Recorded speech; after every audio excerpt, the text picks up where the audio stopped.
Hello दोस्तों, स्वागत है आपका अपना यूट्यूब चैनल संतोष क्लासेज में। इससे पहले मैंने आप लोगों के साथ जस्ट एक दिन पहले ही आप लोगों के साथ इसका पार्ट 2 अपलोड किया था। आज मैं आप लोगों के साथ पार्ट 3 डिस्कस करने वाला हूं। हालांकि अभी जितने भी वीडियोस मतलब इसमें स्लाइड आएंगे वो उसमें आपका पार्ट 2 ही लिखा रहेगा, लेकिन एक ही वीडियो में सब कुछ बना देना पॉसिबल नहीं था, बहुत लंबा वीडियो हो जा रहा था, इसलिए मैं इसके लिए पार्ट 3 लेकर आया। इस पार्ट 3 में मैं कोशिश करूंगा आप लोग के साथ जो क्वेश्चन आपका टेक्निकल जो बचा हुआ है और जो नॉन टेक्निकल बचा हुआ है उसको भी आज कोशिश करने कंप्लीट करने की कोशिश करूंगा। चलिए देर न करते हुए शुरू करते हैं। The moving front of mine is called, मतलब किसी भी माइंस का आगे बढ़ता हुआ भाग को क्या बोलते हैं। तो आप लोग रेगुलेशन में ये चीज देखे होंगे कि किसी गैलरी का आगे बढ़ता हुआ भाग को हम लोग क्या बोलते हैं, फेस बोलते हैं।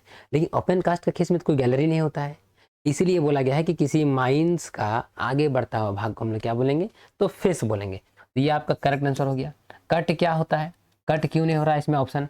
कट क्या बोलते हैं, हम लोग अंडरग्राउंड का कंडीशन में यदि हम लोग सॉलिड ब्लास्टिंग नहीं कर रहे हैं, कट ब्लास्टिंग कर रहे हैं, तो हम लोग फ्री फेस प्रदान करने के लिए कट करते हैं। ओपन कास्ट में भी हम लोग कट करते हैं, यदि हम लोग बकेट को लगाकर यदि हम लोग इस चीज़ को ट्रेंच काटते हुए जा रहे हैं, दैट इज कॉल्ड कट हो गया। ये हो गया। बेंच क्या होता है, ओपन कास्ट में हम लोग माइंस को चलाते हैं तो बेंच फॉर्म करके बनाते हैं, और बेंच का क्या एक प्रॉपर विड्थ होना चाहिए। आप लोग अच्छे तरीके से पता है कि ओपन कास्ट का वर्किंग में जो बेंच का विड्थ है डिपेंड करता है कि बेंच का हाइट क्या है, बेंच में डंपर चल रहा है क्या, बेंच में क्या मशीन चल रहा है क्या, बेंच में मशीन और डंपर दोनों चल रहा है क्या, उसके अनुसार हम लोग बेंच का विड्थ रखते हैं। ये आप समझे। आगे क्या है, बर्डन। बर्डन ये भी आपका होगा नहीं। बर्डन क्या होता है, बर्डन समझिएगा, यदि कोई आपका एक ब्लास्टिंग फेस है, ये ब्लास्टिंग फेस है, उसमें आपका ये होल से, कौन सा होल है, ब्लास्टिंग होल से, मतलब इसको ब्लास्ट करने के पर्पज से ड्रिल किया गया है। ये हो गया। इधर भी आपका होल से, ये समझ गए। मैं आपका तीन ही रो बना रहा हूँ ताकि आपको समझने में सुविधा हो। अब आगे समझिएगा, यदि ये आपका फ्री फेस है, ये आपका फ्री फेस है, तो फ्री फेस और पहला रो, होल का पहला रो, ये बीच का यदि डिस्टेंस बोला जाए तो क्या होता है, बर्डन होता है। समझ गए। और एक ही रो में दो होल के बीच का डिस्टेंस, तो आप कोई भी रो पकड़ लीजिए, इसी रो को पकड़ लेते हैं। ये आपका तीसरा रो है, ये आपका दूसरा रो है, ये आपका पहला रो है। हम तीसरा रो को पकड़ते हैं तो दो होल के बीच का डिस्टेंस को हम लोग स्पेसिंग बोलेंगे। सर हम दूसरा रो पकड़ते हैं, इसके बीच का डिस्टेंस को क्या बोलेंगे, इसको भी स्पेसिंग बोलेंगे। ये हो गया। तो सर इसको क्या बोलेंगे, ये भी तो दो होल के बीच का डिस्टेंस है, लेकिन सेम रो नहीं, अलग अलग रो है ना, तो अलग अलग रो के दो होल के बीच का डिस्टेंस को हम लोग बर्डन बोलेंगे। क्योंकि सबसे पहले ये फूटेगा तो फ्री फेस बन जाएगा, फ्री फेस के बाद ये पहला रो हो जाएगा, तो उसके बीच का डिस्टेंस क्या बोलते हैं, बर्डन बोलते हैं। ये आपने समझा स्पेसिंग और बर्डन। आपने कट भी समझा, बेंच भी समझा, फेस का आप समझ गए कि फेस आपका करेक्ट क्यों आंसर हो, ये समझ गए, बेंच आपका होगा नहीं। ये हो गया। आगे बढ़ते हैं अगला क्वेश्चन पे कि no person shall be allowed to work in a mine for more than इतना डेज इन अ वीक। ये क्वेश्चन आपका माइंस एक्ट का है। माइंस एक्ट का सेक्शन 28, माइंस एक्ट का सेक्शन 28 में साफ साफ लिखा हुआ है कि किसी भी व्यक्ति को एक सप्ते में आप 6 दिन से अधिक समय के लिए काम नहीं करवा सकते हैं, और यदि घंटों में पूछा जाए तो 48 घंटे से अधिक समय तक आपको उसको काम नहीं करवाना है। साफ साफ शब्दों में लिखा हुआ है सेक्शन 28। तो आपको 6 दिन से अधिक काम नहीं करवाना है, तो क्या हो जाएगा आपका ऑप्शन सी, ये आपका करेक्ट आंसर हो गया। बाकी आपका 4 होगा नहीं, 5 होगा नहीं, 7 आपका होगा नहीं। ये हो गया। आगे बढ़ते हैं। अगला क्वेश्चन आपका क्या है कि women is allowed to work in a mine. Women को हम लोग माइंस में काम करने के लिए अलाउ कर सकते हैं। हालांकि जनरली अलाउ कौन करता है, वही मैं आपके साथ डिस्कस कर लेता हूँ। अलाउ आपका ऑनर करता है। अलाउ करने का, अलाउ कौन करता है, माइन का ऑनर, याद रखिएगा। ये हो गया। एक सर्कुलर आया था 2019 में। उस सर्कुलर में वोमेन के वर्किंग को लेकर ये बताया गया था कि यदि वोमेन ओपन कास्ट में यदि काम करना चाहती है तो उसको 24 घंटा आप उससे काम में ले सकते हैं, 24 आवर्स वो काम कर सकती है, पहला चीज। लेकिन इसके लिए आपको सेफगार्ड्स देने पड़ेंगे। सेफगार्ड्स मतलब उसको सुरक्षा आपको मुहैया करना पड़ेगा। दूसरा क्या है, उसके साथ आपको रिटेन कंसेंट। रिटेन कंसेंट मतलब रिटेन कंसेंट, रिटेन कंसेंट मतलब क्या है, उससे लिखित अनुमति लेनी पड़ेगी कि वो लिख के देगा हाँ मैं काम करने के लिए रेडी हूँ। और तीसरा आपको 3 का ग्रुप में उसको काम करवाना है। ये हो गया ओपन कास्ट का। लेकिन यदि अंडरग्राउंड का रहता, अंडरग्राउंड के लिए आप उसको, उसमें आप काम करवा सकते हैं, लेकिन अंडरग्राउंड आप उसको काम नहीं करवा सकते हैं। उसको क्या क्या काम करवा सकते हैं, उसको आपको टेक्निकल काम करवा सकते हैं। टेक्निकल हो गया। और क्या, मैनेजरियल काम। मैनेजर के पोस्ट पे तो आराम से काम कर सकता है। और क्या कर सकता है, सुपरवाइजर के पोस्ट पे वो एज अ वर्कर अंडरग्राउंड में काम नहीं कर सकती। हो गया। उसका टाइमिंग क्या है, 6 बजे मॉर्निंग से लेकर 6 बजे मॉर्निंग से लेकर 7 बजे इवनिंग तक उसको काम करवा सकते हैं। उसके बाद क्या है, वही 3 चीज उनका होना चाहिए। 3 चीज क्या होना चाहिए, सेफ गार्ड्स 3 के ग्रुप में और रिटर्न कंसेंट। ये आपने समझा अंडरग्राउंड के लिए, ये आपने समझा ओपन कास्ट के लिए। ये दोनों आपका क्लियर हो गया। अब आपको यहाँ पर देखना है कि ऑप्शन में क्या है। 7 बजे शाम से 6 बजे सुबह तक कार्य करेगा, बाकी समय काम नहीं करेगा। एकदम करेगा, क्यों नहीं करेगा, तो 7 बजे शाम से 6 बजे सुबह तक आप इसमें देखिएगा आपको कौन सा एक ऑप्शन केवल ब्रेक के समय काम करवाइएगा। ये पहला ऑप्शन आपको छट गया, खत्म, ये हो गया। 6 बजे सुबह से 7 बजे शाम तक, तो 6 बजे सुबह से 7 बजे शाम तक ये आपका कौन ला पकड़ रहा है, अंडरग्राउंड पकड़ रहा है। ये आप समझिए। अगला 10 बजे सुबह से 5 बजे शाम तक, कहीं पर भी बताएं क्या, नहीं है, तो ये आपका होगा नहीं। 7 बजे शाम से 6 बजे सुबह तक, ये भी नहीं है। तो साफ साफ ये जो क्वेश्चन है ये आपका अंडरग्राउंड का था। इसको आपको ऑप्शन देख के मारना था। इसमें लिखा हुआ between 6 AM to 7 PM, between 6 AM to 7 PM, उसके अनुसार आपका ये ऑप्शन है। अब यदि आप ओपन कास्ट केस में आ जाएंगे तो ये सारा सही हो जाएगा, क्योंकि आपका 24 घंटा वो काम कर सकती है। ये आपने समझा। ये आपका सेक्शन 46 उसमें आपका एम्प्लॉयमेंट ऑफ वुमेन एक्ट का सेक्शन, याद रखिए, माइंस एक्ट का बता रहा हूँ। एक्ट का जो सेक्शन 46 है उसमें आपका एम्प्लॉयमेंट ऑफ वुमेन लिखा हुआ है, उसमें आप जाकर देख सकते हैं। लेकिन उसमें आपका ये पूरा क्लियर नहीं लिखा हुआ। उसके लिए एक सर्कुलर आया था, कब आया था, आपका 5/2019 को। उसके द्वारा इसको ये पूरा क्लियर किया गया था कि महिलाओं के काम के संबंधी में क्या करना है। ये हो गया। आगे हम लोग आते हैं अगला क्वेश्चन में कि safety features in a dumper, मतलब कि डंपर का सेफ्टी फीचर क्या क्या है। तो पहला आपका है rear view camera. Rear view camera क्या होता है कि डंपर का जो ऑपरेटर बैठा रहता है पीछे की सारे कंडीशंस को, पीछे का सारा जितने भी आपका प्लेस है, पीछे का एरिया को कवर करने के लिए आपका रियर व्यू कैमरा बगल में लगा रहता है, वो पीछे देखता है। ये एक सेफ्टी फीचर है कि ताकि वो जान पाए कि पीछे में क्या हो रहा है। ठीक है, ये समझिए, मतलब ये आपका सुरक्षा फीचर है, ये सही है। प्रॉक्सिमिटी सेंसर क्या होता है कि एक डंपर के आगे में लगा रहता है। यदि उसके आगे आने वाले में यदि उसको किस टाइप का उसमें मशीन फिट किया गया है, 10 मीटर कवर करने वाला, 18 मीटर कवर करने वाला, 20 मीटर कवर करने वाला, 15 मीटर कवर करने वाला, उतना डिस्टेंस में यदि कोई भी आदमी आ जाए, जैसे कि मान लीजिए ये एक आपका डंपर है, समझिएगा, ये आपका ऑपरेटर है, यहाँ पर आपका प्रॉक्सिमिटी सेंसिंग डिवाइस लगा हुआ है। तो इसके यदि 15 मीटर वाला लगाया गया है तो 15 मीटर के यदि रेडियस में कोई आदमी आगे से आ रहा है तो उसको वो वार्न कर देगा कि आपके आगे में कोई आदमी है। ये आप समझे। ये भी आपका एक सुरक्षा उपाय है कि यदि आप कोई आगे आ गया तो अचानक वो ब्रेक मार के रोक सकता है, मतलब किसी प्रकार का एक्सीडेंट नहीं होगी। ये भी आपका सेफ्टी डिवाइस है। ये भी है। पिछला वीडियो में मैंने आपके साथ डिस्कस किया था ऑडियो विजुअल अलार्म। माइंस में जितनी मशीनें काम करती है उसमें आपको ऑडियो विजुअल अलार्म लगाना जरूरी है, ये भी आप समझे। ये भी इंपॉर्टेंट है, ये भी आपका सेफ्टी डिवाइस है। ये भी हो गया। तो क्या हो जाएगा लास्ट में, ऑल ऑफ द अबव। हम लोग ये टिक आउट करके आएंगे। क्लियर है। अब हम लोग आगे बढ़ते हैं। अगला क्वेश्चन में क्या बोला जा रहा है, अगला क्वेश्चन में आपको बोला जा रहा है कि बर्म क्या है। हिंदी पे मत जाइए, हिंदी पे मत जाइए। बर्म क्या है, तो बर्म आप सभी को पता है, जहां पर डंपिंग होता है, वहां पर जहां पे आपका डंपर जाता है और डंपिंग करता है वहां पर आपका बर्म होता है, ये आप समझे। दूसरा कहाँ है, कहाँ होता है, आपका हॉल रोड में किनारे की तरफ हम लोग क्या बनाते हैं, बर्म बनाते हैं कि यदि अनकंट्रोल वे में यदि कोई डंपर भाग रहा है तो बर्म उसको सुरक्षा प्रदान करेगा। गाड़ी चढ़ के आपको बाहर की ओर ना कूद जाए, आपको ठेल देगा। ये आप समझ गए। तो बर्म कहाँ बनाते हैं, अब हम लोग देखते हैं। यह ड्रिलिंग से जुड़ा है, बिल्कुल नहीं। बर्म ड्रिलिंग से जुड़ा नहीं। It is a feature of machine, क्या ये मशीन का फीचर है, नहीं है। ये हो गया। Spacing between 2 rose of holes, दो होल के 2 पंक्तियों के बीच का जगह। अब ये कि होल के 2 पंक्तियों के बीच का जगह अभी मैंने आपके साथ डिस्कस किया। इसको देखिए, ये होल है, ये होल है, ये आपका दूसरा पंक्ति है, ये आपका तीसरा पंक्ति है, उसके बीच का जगह को क्या बोलते हैं, बर्डन। समझाए ना। ये आपका बर्डन हो गया। ये आपका ऑप्शन होगा नहीं, ये भी क्लियर, खत्म हो गया। इस तरह हम लोगों ने 3 छांट दिया तो आपका करेक्ट आंसर ऐसे ही मिल गया। हॉल रोड के किनारे पर बना हुआ कोई ऊंचा, provided in the edge of the haul road. Haul road का जो किनारा आता है उधर हम लोग बनाते हैं। किस आकार का होता है, इस टाइप का होता है, याद रखिएगा। ये आपका हॉल रोड हो गया। ठीक है, ये मानिए हॉल रोड, यहाँ भी इस टाइप का बना हुआ है।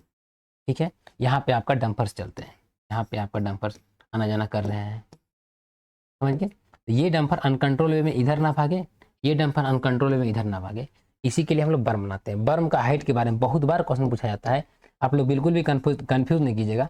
जो आपका टायर का जो डायमीटर होता है, टायर का जो डाया होता है उससे बर्म का हाइट कम नहीं होना चाहिए। एकदम स्ट्रिक्ट फॉरवर्ड है। अब हम लोग आगे बढ़ते हैं। अगला क्वेश्चन में क्या बोला जा रहा है? अगला क्वेश्चन आपका है कि you may recognise by its distinctive rotten egg odour. कहने का मतलब है इस चारों में से कौन सा है जिसको आप लोग एक सड़े हुए अंडे का गंध जैसे आप लोग पहचान पाएंगे। जीटी जो पास किए उसको सभी लोग को पता है कि हाइड्रोजन सल्फाइड है, जिसका जो स्मेल है, जिसका स्मेल है वो आपका रोटेन एग जैसा होता है, मतलब सड़े हुए अंडे जैसा। ये आपने समझ गया। हाइड्रोजन, हाइड्रोजन आपका ये कलरलेस है, या फिर इसको आपका ना इसको कोई गंध है ना कोई टेस्ट है, ये समझ गए। गंधलेस मतलब गंध नहीं रहता है और ना ही कोई टेस्ट रहता है, टेस्टलेस। सेम टू सेम आपका कार्बन मोनोऑक्साइड का, ये भी आपका अडरलेस है, मतलब कोई प्रकार की गंध नहीं पाई जाती, मतलब गंध से आप इसको पहचान नहीं पाएंगे, ना ही कोई टेस्ट होता है, टेस्टलेस। कार्बन डाइऑक्साइड ये भी आपका अडरलेस होता है। क्या हम लोग जब कार्बन डाइऑक्साइड यदि हम लोग कभी रात को यदि कहीं पेड़ के नीचे सोते हैं, यदि कार्बन डाइऑक्साइड मिला तो हम लोग गंध से पहचान पाते हैं कि कार्बन डाइऑक्साइड हमारे अंदर में आ रहा है? नहीं ना, तो वो भी आपका अडरलेस होता है। तो ये आपने समझ गया कि गंध के द्वारा हम लोग सिर्फ हाइड्रोजन सल्फाइड को ही पहचान पाते हैं। ये क्लियर हो गया। अब हम लोग आगे बढ़ते हैं। अगला क्वेश्चन, एक चीज आप जान जाइए, इसमें से जो बहुत इंपॉर्टेंट चीज है जो मैंने आपको बताने से अभी तक मिस्टेक किया, कार्बन जो मोनोऑक्साइड है ये माइंस की सबसे खतरनाक गैस है। माइंस की सबसे खतरनाक गैस, सबसे खतरनाक गैस, जिसको हम लोग खूनी गैस के भी नाम से जानते हैं। नाम में ही लिखा हुआ है आपका खूनी गैस, याद रखिएगा, बिल्कुल भी भूले नहीं। अब हम लोग अगला क्वेश्चन की ओर आते हैं। अगला क्वेश्चन क्या लिखा? हॉल रोड का ढाल कितना होता है? बहुत बार मेरा यदि वीडियो, पिछला वीडियो आप लोग देखे होंगे तो ये आपको याद हो गया होगा। हॉल रोड का एक कंप्लीट वीडियो मैं यूट्यूब पे अपलोड किया हूँ। आप यदि बोलते हैं तो मैं इसका डिस्क्रिप्शन बॉक्स में इसका लिंक दे दूंगा, आप जाकर देख लीजिएगा। हॉल रोड आपको बहुत अच्छे तरीके से समझ में आ जाएगा कि हॉल रोड का क्या डायमेंशन होता है, हॉल रोड का ग्रेडियंट क्या होता है, सब कुछ उसमें बताया गया है कि आपका सिंगल वे रहेगा तो डबल वे रहेगा तो क्या विड्थ रहना चाहिए, टर्निंग में क्या विड्थ रहना चाहिए, सारा चीज़ बताया गया है। मैं दे दूंगा डिस्क्रिप्शन बॉक्स में लिंक, आप जाकर आराम से उसको देख लीजिएगा और आप सीख लीजिएगा, और आपका एग्जाम में हो सकता है 1-2 क्वेश्चन आ जाए उससे। तो हॉल रोड का ग्रेडियंट क्या होता है? मैक्सिमम आप 1/16 रख सकते हैं। 1/16 से अधिक का ग्रेडियंट नहीं हो सकता है, मतलब रखना ही नहीं है। हो तो सकता है, कुछ भी हो सकता है, 1/1 भी हो सकता है, लेकिन आपको ग्रेडियंट हॉल रोड का एक स्टैंडर्ड है कि 1/16 से आपको अधिक का ग्रेडियंट नहीं रखना है। 1/16 कहाँ लिखा हुआ है? ये आपका करेक्ट आंसर हो गया। ये हो गया, ये आपका होगा नहीं, ये आपका होगा नहीं, ये आपका होगा नहीं। एक चीज आप और सीख लीजिए कि ओपन कास्ट में 2 प्रकार के आपका रोड जल्दी देखने को आपको मिलेगा। एक आपका हॉल रोड, एक आपका हॉल रोड, ये भी एक आपका रोड है। दूसरा आपको एक रैंप, ये भी एक आपका रोड है। लेकिन हॉल रोड में आपका tyre mounted and chain mounted दोनों चल सकता है, ये समझ गए। लेकिन रैंप में आपको चेन माउंटेड ही सिर्फ चलेगा, चेन माउंटेड, याद रखिएगा। क्यों चेन माउंटेड चलेगा सर? समझिएगा। हॉल रोड क्या होता है? पूरे माइंस का एक लाइफ लाइन होता है, पूरे माइंस का हॉलिंग के लिए ये हेल्पफुल होता है। रैंप क्या होता है? एक बेंच से दूसरे बेंच को कनेक्ट करने के लिए सबसे शॉर्टकट रास्ता रैंप होता है, ये समझ गए। आगे हम लोग बढ़ते हैं। इसमें इसका जो ग्रेडियंट होता है मैक्सिमम 1/16, इसका जो ग्रेडियंट होता है मैक्सिमम 1/10। इसका लेंथ आप कितना बढ़ा सकते हैं, लेंथ के लिए कोई रिस्ट्रिक्शन नहीं, लेकिन इसका लेंथ आपको एक बार में 50 मीटर से अधिक नहीं, 50 मीटर से अधिक नहीं, लेंथ 50 मीटर से अधिक नहीं होना चाहिए। इतना कुछ आपने जाना हॉल रोड और रैंप के बारे में। ये हो गया, दोनों ही रोड है। आगे हम लोग बढ़ते हैं। अगला क्वेश्चन है आपका, खुली खदान में किसी भी रोड का अधिकतम ढाल क्या हो सकता है? और in open cast mines highest gradient of any road, मैंने अभी आपको समझाया था highest gradient of any road सिर्फ एक ही होता है। ओपन कास्ट में यदि 2 टाइप का आपका रोड जनरली होता है तो उसमें एक आपका होता है रैंप, रैंप ग्रेडियंट क्या था? 1/10 से अधिक नहीं। ये आपका पूरा क्लियर, उस क्वेश्चन को बताने से आपका ये क्वेश्चन आराम से हो गया, क्लियर हो गया। 1/6 होगा नहीं, 1/4 होगा नहीं, आपको 1/8 होगा नहीं, क्लियर है। अब हम लोग आगे बढ़ते हैं अगला क्वेश्चन की ओर। अगला क्वेश्चन में क्या बोला जा रहा है? एक डंपर के चक्के का व्यास आपका यदि डायमीटर 2.4 मीटर है तो बर्म की ऊंचाई क्या होगी? बर्म का हाइट पूछा गया है। अभी मैंने आपके साथ एक क्वेश्चन डिस्कस किया ये देखिए, ये टायर का जो डाया होता है उसका हाइट से आपका बर्म का हाइट कम नहीं होना चाहिए। एकदम अभी बताया था, जस्ट अभी वही क्वेश्चन आपके सामने आ गया। डंपर का चक्के का व्यास 2.4 मीटर है, मतलब ये आपका क्या है, ये आपका डायमीटर है। डायमीटर से कम नहीं होना चाहिए, डायमीटर से कम नहीं होना चाहिए क्या, बर्म का हाइट, क्या बर्म का हाइट आपका नहीं होना चाहिए, ठीक है। डायमीटर कितना है, 2.4 मीटर। बर्म का हाइट क्या हो जाएगा, 2.4 मीटर से कम नहीं, इतना तो आपको मिनिमम रखना है। तो 2.4 मीटर आपका है ऑप्शन सी में, ये आपका ऑप्शन करेक्ट आंसर होगा। एक चीज इसमें आपका 1.8 मीटर लिखा हुआ, आप हमको कमेंट करके जरूर बताइए कि 1.8 मीटर से कम नहीं होना चाहिए किसी एक का हाइट है ओपन कास्ट में।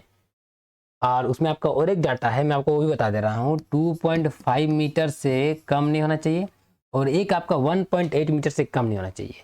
आप हमको बताइए कि ये डाटा किससे रिलेटेड है, मैंने दोनों आपको बता दिया, ये हो गया। अब हम लोग आगे बढ़ते हैं अगला क्वेश्चन की ओर। इनमें से हमें डस्ट से कौन बचाता है, मतलब which of the following protect us from dust, dust से कौन बचाता है। जनरली देखिए, आपका यदि ईयर मफ के बारे में, गूगल के बारे में, मास्क के बारे में, ये आप तीनों देखिएगा तो आपको लगता है कि, और आपको 100% प्रैक्टिकल है, यदि ईयर मफ कान को हमको डस्ट बजाता है, साउंड से बजाता है। मोस्ट प्रोबेबली हम इसका यूज करते हैं ईयर मफ का साउंड से, मतलब ज्यादा आपका यदि शोरगुल वाला नॉइजी कंडीशन है तो हम लोग ईयर मफ का यूज करते हैं। डस्ट कंडीशन में यदि रहेगा तो क्या बोला है कि बहुत ज्यादा डस्ट है, ईयर मफ पहन लीजिए, नहीं पहनिएगा। गूगल बहुत ज्यादा डस्ट है, चश्मा पहन लो, ये भी नहीं बुलाया था। लेकिन जनरली आंखों को भी डस्ट से बचाता है, लेकिन गूगल का हम लोग यूज करते हैं आपको सनलाइट से बचने के लिए। सनलाइट मतलब कह सकते हैं ना, मतलब जो लाइट हमारे लिए हार्मफुल है, जैसे कि यूवी रेज हो गया, समझे ना, उस लाइट से बचने के लिए हम लोग गूगल से यूज कर सकते हैं, मतलब करते हैं। और दूसरा क्या हो गया, जब वेल्डिंग के समय में जो स्पार्क वगैरह होता है ना, तो उससे बचने के लिए ये हो गया। अगला क्या है, मास्क का हम लोग जनरल जो यूज करते हैं वो हम लोग डस्ट से प्रिकॉशन लेते हैं। तो यहाँ पूछा गया है डस्ट के बारे में, ये क्वेश्चन हम लोग को टिक आउट करके आना था। ऐसे यदि बोलिए जाएगा ये प्रैक्टिकली कि सर डस्ट से क्या है, ये नहीं बचाता, ये नहीं बचाता, बचाता तो सब है, लेकिन ये तीनों में सबसे ज्यादा कौन बचाता है, डस्ट से आपको मास्क बचाता है। ये हो गया। The following is not a recipient of Bharat Ratna, मतलब इन चारों में से किसको भारत रत्न का पुरस्कार नहीं मिला है। अब इसको देखिए, सरदार वल्लभ भाई पटेल, लाल बहादुर शास्त्री, डॉक्टर राधाकृष्णन एवं अमिताभ बच्चन। ये इस चारों ऑप्शन में से डॉक्टर सर्वपल्ली जो राधाकृष्णन है, इनको 1954 में भारत रत्न का पुरस्कार दिया गया था, ये आपने समझा। लाल बहादुर शास्त्री को 1966 में भारत रत्न का अवार्ड दिया गया था, और सरदार वल्लभ भाई पटेल को 991 मतलब 1991 में भारत रत्न का अवार्ड दिया गया था। लेकिन अमिताभ बच्चन को भारत रत्न का अवार्ड अभी तक दिया गया नहीं है।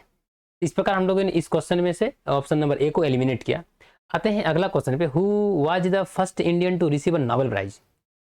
ये नोबेल प्राइज वाला से अक्सर जितने भी एग्जाम इंडिया में होते हैं अक्सर क्वेश्चन पूछे जाते हैं, और प्रत्येक साल आपको नोबेल प्राइज का आपका लिस्ट आपको देखने को मिलता होगा, अक्सर पेपर में आते रहता है, समाचार पत्र में प्रकाशित होते रहते हैं जब नोबेल प्राइज का वितरण होता है। अभी तक टोटल 11 इंडियन को मतलब 11 भारतीयों को नोबेल प्राइज दिया जा चुका है, जिसमें से जो सबसे पहला जो भारतीय है वो रविंद्रनाथ टैगोर थे, जिनको ये फर्स्ट इंडियन है जिनको 1913 ईस्वी में साहित्य के क्षेत्र में नोबेल प्राइज दिया गया था। साहित्य के क्षेत्र में नोबेल प्राइज दिया गया था, समझ गए। सेकंड जो इंडियन थे वो सीवी रमन थे, सेकंड जो थे वो कौन थे, सीवी रमन थे। इनको 1930 ईस्वी में नोबेल प्राइज दिया गया था फिजिक्स के क्षेत्र में। इसके क्षेत्र में फिजिक्स, भौतिकी, फिजिक्स बोलिए या भौतिकी बोलिए, एक ही चीज है, ये समझ गए। थर्ड जो थे हरगोविंद टैगोर नहीं थे, हरगोविंद खुराना थे। यदि यहाँ पर खुराना रहता, हरगोविंद खुराना रहता, तो 1968 ईस्वी को मेडिसिन के क्षेत्र में ये तीसरे भारतीय थे, हरगोविंद खुराना, नॉट हरगोविंद टैगोर, उनको मेडिसिन के क्षेत्र में नोबेल प्राइज दिया गया। Mother Teresa, she is the fourth women, she is the first women and fourth Indian तो रिसीवर नोबेल प्राइज, मतलब ये चौथे इंडियन थी जिन्होंने नोबेल प्राइज 1979 को शांति के क्षेत्र में इनको मिला। हर इंडियन मदर टेरेसा का फोटो जरूर आप लोग देखे होंगे, अक्सर ये समाचार पत्र में छपता रहता है। भले हर गोविंद टैगोर, सीवी रमन, रविन्द्रनाथ टैगोर का भी देखे होंगे, ये आपका बी और सी वाला ऑप्शन आप लोग बहुत कम देखते होंगे, लेकिन मदर टेरेसा का ड्रेस से आप लोग पहचान लेंगे ये मदर टेरेसा है। 1979 में इनको शांति के क्षेत्र में नोबेल प्राइज दिया गया था, ये आप समझे। अभी तक जो ये नोबेल जो प्राइज जो वितरण है, नोबेल प्राइज समझिए, थोड़ा सा इसके बारे में फैक्ट बता देता हूँ। अभी तक 615 लोगों को 615 नोबेल प्राइज बांटा जा चुका है, जिसमें से 989 लोग इसमें शामिल हुए हैं। 989 नंबर ऑफ प्राइज कितना दिया गया, टोटल नोबेल प्राइज 615। होता है ना कि एक नोबेल प्राइज को 2 आदमी को मिलाकर दे दिया गया, 3 आदमी को मिलाकर दे दिया गया, सिंगल कभी कभी मिलता है, उस टाइप का ये हो गया। यदि शुरू कब हुआ था, 1901 तक 1901 से लेकर 2022, 1901 से लेकर आपका 2022 तक ये डाटा है। ये आपने समझा। सबसे कम उम्र का यदि पूछा जाए, सबसे कम उम्र का कोई नोबेल प्राइज विनर है तो आपका मलाला यूसुफजई है। मलाला यूसुफजई, स्पेलिंग देख लीजिएगा। इनको 2014 में 17 वर्ष की उम्र में शांति के क्षेत्र में शिक्षा के लिए दिया गया था, याद रखिएगा। शिक्षा क्षेत्र में इन्होंने लड़ाई लड़ी थी, तो शांति के लिए इनको नोबेल प्राइज दिया गया 2014 में ही। हमारे ये तो पाकिस्तानी थे, ये हो गया। इंडिया से 2014 में कैलाश सत्यार्थी को 2014 में ही शांति के क्षेत्र में नोबेल प्राइज दिया गया था। ये आपने समझा कि 2014 के बाद अभी जो रिसेंट में जो मिला हुआ है वो आपका 2019 को आपको अभिजीत बैनर्जी, इकोनॉमिक्स के क्षेत्र में इनको नोबेल प्राइज दिया गया।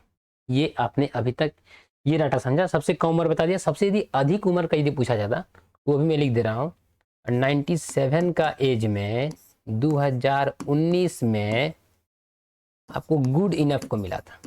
गुड इनफ को नोबेल प्राइज दिया गया था। ये आपने समझा। कैलाश सत्यार्थी के बारे में बता दिया, अभिजीत बैनर्जी के बारे में हम लोग बता दिया। हाँ, यदि ये क्वेश्चन पूछा जाए कि who was the first Indian women पूछा जाए, पहली महिला भारतीय जिसको नोबेल प्राइज दिया गया, तो आपको मदर टेरेसा टिक आउट करना है। पहला इंडियन पूछा जाए तो आपको रविंद्रनाथ टैगोर करना है। समझ गए।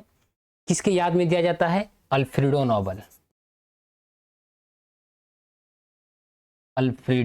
नोबेल के याद में दिया जाता है। ये आप समझ गए। उन्होंने किसका आविष्कार किया था, डायनामाइट का।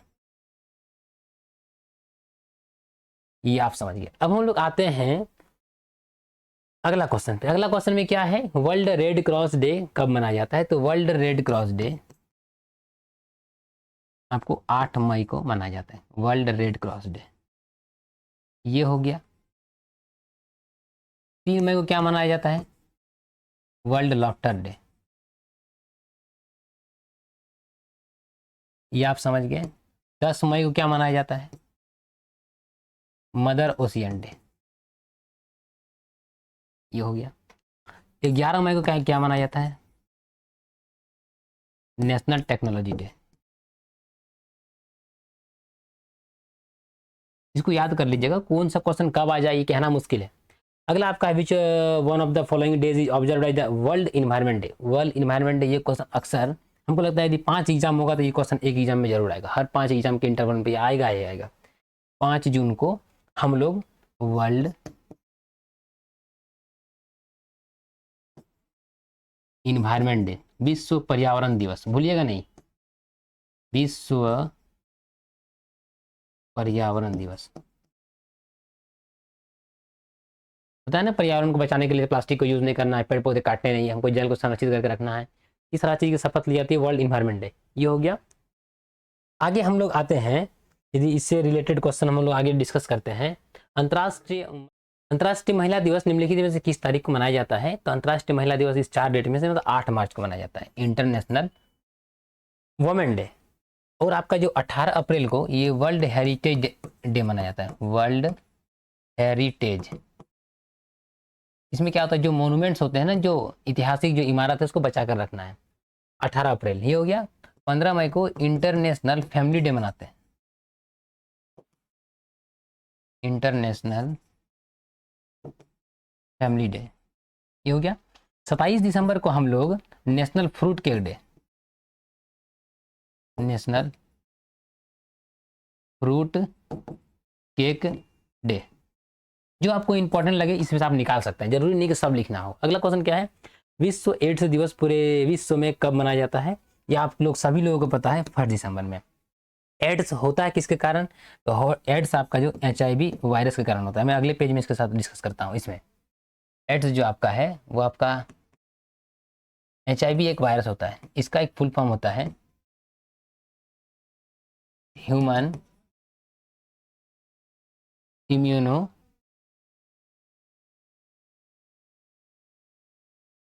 Deficiency virus.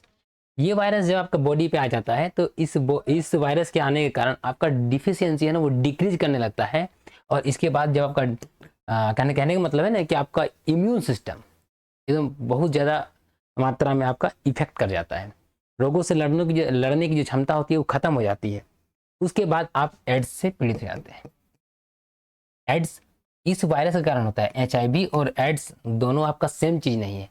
एड्स होता है क्या, इसका full form acquired immuno deficiency syndrome. ये आपने समझा होता है किसके कारण सर?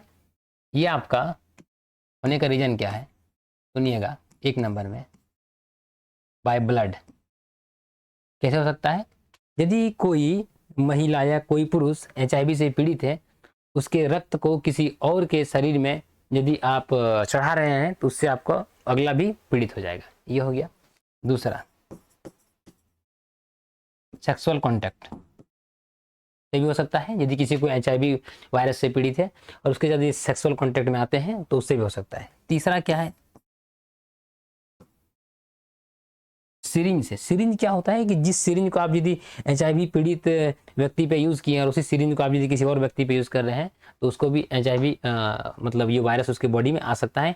इस प्रकार उसके बाद मच्छर से भी होता है, यदि वो किसी और के HIV पीड़ित के महिला या पुरुष के पास गया और फिर वो एक स्वस्थ आदमी के पास पहुँच के यदि वो काटता है तो उससे भी आप इससे पीड़ित हो सकते हैं। इसीलिए आपको 1 दिसंबर को हम लोग क्या करते हैं, इसे शर्माते हैं। इससे 1 दिसंबर को क्या होता है ना कि हम लोग ये जो बीमारी है जो एड्स होती है HIV वायरस के कारण, ये सब के कारण इसके लिए जागरूकता फैलाई जाती है। किससे कोई शर्माना नहीं है, हम लोगों को जागरूक करना है। इसमें हम लोग 1 दिसंबर को जब हम लोग वर्ल्ड एड्स डे मतलब क्या कहते हैं एड्स डे मनाते हैं तब। अब हम लोग आते हैं अगला क्वेश्चन पे। अगला क्वेश्चन क्या है, भारत का पहले राज्य का नाम जो 2000 जो जैविक खेती पर निर्भर है। तो जैविक खेती पर आपका सिक्किम पूरी तरह निर्भर है। ये 2003 में इनके द्वारा ऑफिशियली अनाउंसमेंट हुआ था। जैविक खेती होता है क्या कि कोई केमिकल फर्टिलाइज़र का यूज़ ना करके टोटल ऑर्गेनिक फर्टिलाइज़र का यूज़ करके खेती करना, दैट इज कॉल्ड आपका ऑर्गेनिक फार्मिंग। इससे क्या होता है, जो मिट्टी की जो उपजाऊ शक्ति है वो लंबे समय तक बनी रहती है एज कंपेरिजन टू आपका जो केमिकल यदि फर्टिलाइजर आप यूज़ कर रहे हैं। तो कैसे आप ऑर्गेनिक फार्मिंग में क्या यूज़ कर सकते हैं, आप गोबर यूज़ कर सकते हैं, कंपोस्ट यूज़ कर सकते हैं, जो पेड़ पौधा या फिर जो आपका जो खेती से जो बनने के बाद खेत होने के बाद जो आपका जो अनाज वगैरह होने के बाद जो भी उसका झाड़ी वगैरह रहता है, घास फूस रहता है, उसके सड़ने से बनता है। यो उसके द्वारा जो आपका कंपोस्ट बनता है उसको हम लोग खेती में यूज़ करते हैं, that is called organic farming. ये समझ गए। उसके बाद आपका मध्य प्रदेश, केरला, अरुणाचल प्रदेश। केरला जो है भारत का सबसे शिक्षित राज्य है, सबसे ज़्यादा मतलब लिटरेसी रेट सबसे अधिक है 93.9%। ये सबसे कम पूछा जाए सबसे कम साक्षर वाला राज्य इंडिया में कौन है, तो आपका बिहार है, 63.8% के समथिंग में है। थोड़ा बहुत आगे पीछे डाटा है ये आप समझिए। अरुणाचल प्रदेश भारत में सबसे पहले सूर्योदय अरुणाचल प्रदेश के डोंग में आपको देखा जाता है। सबसे पहले याद रखिएगा, अरुणाचल प्रदेश में सबसे पहले भारत का सूर्योदय होता है। यदि वर्ल्ड में यदि सबसे पहले सूर्योदय कहाँ देखा जाता है तो देखा जाता है, यदि पूछा जाए तो आपको जापान सबसे पहले जिसे कहते हैं ना कि सबसे पहले सूर्योदय कहाँ देखा जाता है, जापान में। लेकिन सबसे पहले सूर्योदय होता है कहाँ, तो न्यूजीलैंड में, याद रखिएगा। कारण क्या है, जो न्यूजीलैंड का जो टाइम जोन है वो आपका जो ग्रीनविच मीन टाइम जो होता है जीएमटी, वो आपको ग्रीनविच मीन टाइम से आपका 13 घंटा आगे है, जबकि जापान का ग्रीनविच मीन टाइम से आपका 9 घंटा आगे है। आप बताइए कौन आगे है, न्यूजीलैंड। यही कारण है कि न्यूजीलैंड में सबसे पहले सूर्योदय होता है, जबकि जापान में लेट से होता है, लेकिन सबसे पहले आपको जापान में ही सूर्योदय देखा जाता है, क्योंकि वो सबसे पूर्वी भाग पे स्थित है। ये समझे। अगला आते हैं, निम्नलिखित में से कौन सी एक फसल आपका मेडिसिनल क्रॉप है। तो आप इसे ही देखने से आपका लगता है महुआ से शराब बनता है, क्या मेडिसिनल है? नहीं। कॉटन से कपड़ा बनता है, क्या मेडिसिनल है? नहीं। शुगर कैन गन्ना से चीनी बनता है, मेडिसिनल? नहीं। एलोवेरा जो है वो आपको फेस या फिर आपका हेयर के लिए, ये दोनों के लिए एक मेडिसिनल आपका क्रॉप है। ये समझे। अगला क्वेश्चन की हम लोग आते हैं। अगला क्वेश्चन पूछा गया, भारत का कौन सा राज्य अधिकतम राज्य सीमाओं को छूता है, इसमें से कौन सा राज्य? तो मध्य प्रदेश जो है ना वो आपको 5 राज्यों को टच करता है, कर्नाटक आपका 6 राज्यों को, आंध्र प्रदेश भी आपका 5 राज्यों को छूता है, उत्तर प्रदेश जो है ना आपका 8 राज्य और 1 केंद्र शासित प्रदेश होता है। तो आपको ये क्वेश्चन का आपको टिक आउट करना था। एकदम सिंपल सा क्वेश्चन था, ज़्यादा टफ नहीं था, इस क्वेश्चन का आपको टिक आउट करना था। आगे आते हैं अगला क्वेश्चन पे। अगला क्वेश्चन आपको बोला गया है, देखिए इस क्वेश्चन पे हम लोग आते हैं। आगे बढ़ने से पहले मैं आप लोग के साथ बताना चाहता हूँ कि यदि आपको ये क्लास अच्छा लग रहा है, यदि आपको लगता है कि इससे हमको फ़ायदा हो रहा है, तो मैं आपके लिए और भी अच्छे अच्छे माइनिंग रिलेटेड वीडियोस लाऊंगा। काइंडली आप हमारे चैनल को सब्सक्राइब करें और आप बाकी लोगों को शेयर करें, कि ताकि बाकी लोगों के पास भी एक्सेस पहुंचे, कि उन लोग भी पढ़ के कुछ सीख सके और एग्जाम को आराम से अच्छे तरीके से अटेम्प्ट कर पाए। आते हैं, नेपाल नगर निम्नलिखित में से किस उद्योग से संबंधित है, मतलब नेपाल नगर है कहाँ पर? सबसे पहला क्वेश्चन ये है। तो नेपाल नगर आपका मध्य प्रदेश में है, ये समझ गए। मध्य प्रदेश के एक बुरहानपुर डिस्ट्रिक्ट है, बुरहानपुर डिस्ट्रिक्ट है, ठीक है। बुरहानपुर डिस्ट्रिक्ट में ये पड़ता है, कौन? नेपाल नगर। ये जो हम लोग पेपर जो पढ़ते हैं ना, जो पेपर पढ़ते हैं कौन? News paper. उसका जो पेपर का जो मिल है ना वो आपका नेपाल नगर, उसी के लिए आपका फेमस है, न्यूज़ प्रिंट पेपर के लिए सबसे अधिक फेमस है। याद रखिएगा, बहुत इंपॉर्टेंट क्वेश्चन है। जो हम लोग पेपर पढ़ते हैं उसके लिए वहाँ पर आपका पेपर का मिल है, ये समझ गए। फर्टिलाइजर के लिए नहीं है, शुगर के लिए नहीं है, वुडन टेक्सटाइल के लिए नहीं है। इस प्रकार हम लोगों ने 80 क्वेश्चन को कंप्लीट देखा। आने वाले समय में मैं आप लोगों के लिए और भी अच्छे अच्छे माइनिंग का वीडियो लेकर आऊँगा, बस आप हमारे साथ बने रहें। मैं आप लोगों के लिए और भी ईजी करने जा रहा हूँ माइनिंग को, कि ताकि मैं सारा चीज़ यूट्यूब पे धीरे धीरे अपलोड करता जाऊँ। काइंडली आप सभी हमको ढेर सारा प्यार दें और आप हमारे चैनल को जरूर सब्सक्राइब करें। मैं आप लोगों के साथ फिर मिलूंगा। अभी के लिए जय हिंद दोस्तों।